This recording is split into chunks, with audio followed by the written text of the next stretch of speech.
emergency? I hear shots! Okay, ma'am, calm down. What kind of shots?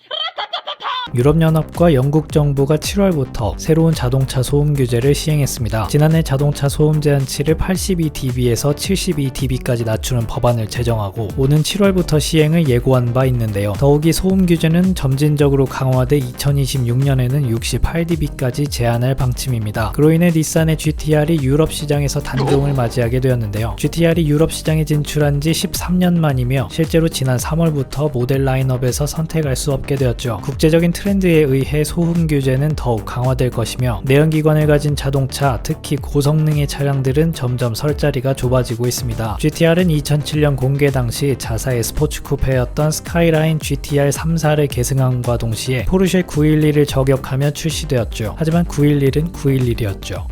여튼 GT-R은 일반적인 슈퍼카와는 달리 모나고 각진 바디를 가진 개인적으로는 그냥저냥한 스포츠 쿠페처럼 보이기도 합니다. 하지만 이런 외형에도 불구하고 공기저항 계수는 당시 양산차 중 최저 수준이었던 0.26이라는 수치를 획득했다는 것이 또 하나의 아이러니였죠. 거기에 최초 공개 당시 8기통도 아닌 겨우 3.8L V6 엔진을 가지고 480마력이라는 힘을 냈고 시속 0에서 100km까지는 3.9초라는 시간을 기록했었는데 두 번의 페이스리프트를 거친 후 이 차가 내는 힘은 570마력에 시속 0에서 100km까지는 2.7초라는 괴물 같은 성능을 내게 되었습니다. 하지만 출시 당시 기본 가격 약 7,700만원이라는 압도적인 가성비를 가진 탓에 이 차의 정체성에 대해서는 항상 논란이 되어 왔죠. 물론 페이스리프트 되면서 가격이 만만치 않게 상승하긴 했지만 그래도 그 가격은 성능에 비하면 비교가 안 될 만큼 저렴하다는 사실. 하지만 우리나라에서 2009년 최초 판매 가격은 1억 4,900만원이었습니다. 이렇게 주행 성능으로 봤을 때 몇 배는 더 비싼 차량들과 맞먹거나 오히려 능가하는 것이 이 차가 가진 아이덴티티가 되어버렸습니다. 그리고 이 차가 GT-R이라는 이름을 가지고 있긴 하지만 1969년식 스카이라인 GT-R을 시작으로 GT-R 3사까지 이어져 오던 닛산 스카이라인 GT-R의 전통적인 계승 차량은 아니라는 의견이 GT-R 매니아들 사이에 분분했었죠. 사실 스카이라인은 별도의 라인업으로 존재하니 말이죠. 그럼에도 불구하고 닛산은 이 차를 GT-R 3사의 직계 후속 차량으로 두고 싶은 것으로 보이며 외형의 많은 부분이 달라졌음에도 불구하고 원형 4발의 테일램프를 여전히 고수했습니다. 그리고 여전히 아테사 ETS 시스템이라는 유구한 역사를 가진 파트타임 사륜구동 시스템을 사용하며 스카이라인 GT-R의 전통을 이어가고 있죠. 아테사 ETS 시스템의 풀네임은 Advanced Total Traction Engineering System for All Terrain Electronic Torque Split Pro.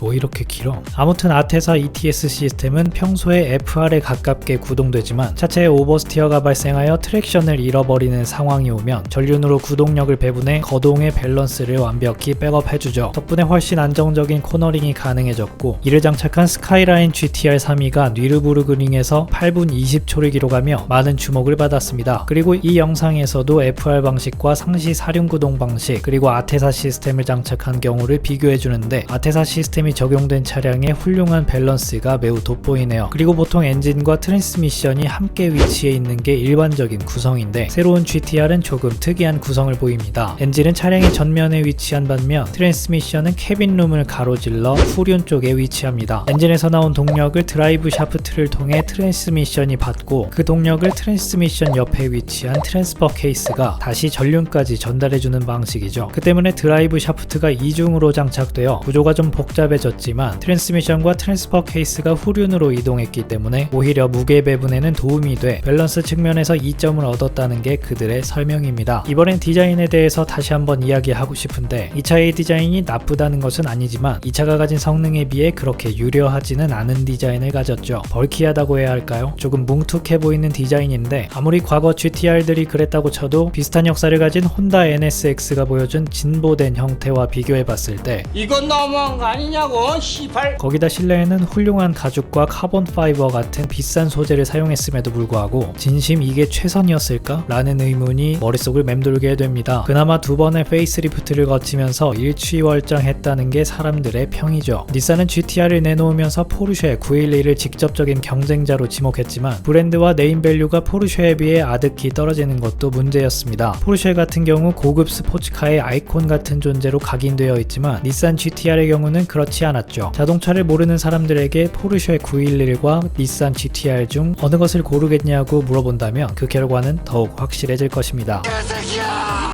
그럼에도 불구하고 분노의 질주 시리즈에 등장해 폴 워커 배우와 함께 큰 인기를 끌었던 GTR 3사와 이니셜 D에 나온 GTR 시리즈 등 그 인지도가 나름 쌓였고 많은 시간이 흐른 지금 튜너들과 매니아들에게 큰 사랑을 받고 있죠. 그렇지만 이 차의 수요가 어느 정도 있다고 하더라도 문제는 그 다음인데요. 서두에 말씀드린 것처럼 배기소음 규제로 인하여 GTR을 비롯한 다양한 고성능 내연기관들이 점점 압박을 받는 것이 사실입니다. 거기다 R36이라는 닉네임을 가졌던 차기 GTR의 개발이 지연되는 건지 드랍된 건지 닛산에서는 신경도 안 쓰는 분위기네요. 페어레이디 Z의 신형을 출시하기는 했지만 GTR은 어떻게 되는 건지 참 궁금해집니다. 주택가나 인구가 밀집한 공공도로에서 배기 플랩을 열고 귀 떨어지는 소리를 내며 다니는 몰상식한 운전자들은 저도 매우 싫어하지만 그럼에도 불구하고 스트레스 뻥 뚫리게 만들었던 고성능 내연기관의 특별한 사운드가 점차 설 자리를 잃어버린다는 것이 조금은 아쉽게 느껴집니다. 저도 어릴 때 GTR이 등장한 영화나 애니메이션을 보고 GTR에 대한 막연한 동경을 가졌던 적이 있었는데 언젠가 R35뿐만 아니라 이전 스카이라인 GTR 시리즈에 대해서도 이야기를 풀어보고 싶네요. 그러면 닛산 GTR의 멋진 광고 영상을 마지막으로 이 영상을 마무리해보겠습니다. 시청해주셔서 감사합니다.